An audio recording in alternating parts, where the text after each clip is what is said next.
এখন খেজুরের বাগানের মধ্যে ঢুকছি। গাছে খেজুর ধরে আছে, আমরা হাত দিয়ে পারবো।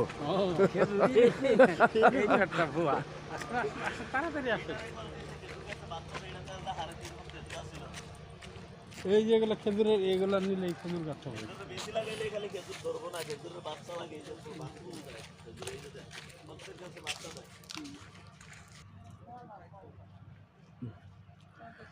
আপনারা খেজুর বাগান দেখতে পাচ্ছেন, থোকায় থোকায় খেজুর ধরে আছে। এটা এটা আজোয়া খেজুর গাছ, মরিয়ম খেজুর গাছ। খেজুর বাগানের দিকে যাচ্ছি। খেজুর খাইজুর খাইজুর দেখেন, খেজুর বাছাই করা হচ্ছে এখানে। গাছ থেকে পেরে খেজুর বাছাই করা হচ্ছে। টাটকা খেজুর। খেজুরের নাম কি এটা? আজোয়া। কত করে কেজি এটা? আপনি কত কেজি নিলে? খেজুর তো নিতেই হবে, কার্টন নিতে হবে আমার। কার্টনই তো নেব। আছে ভালো আছে, এর থেকে ভালো আছে।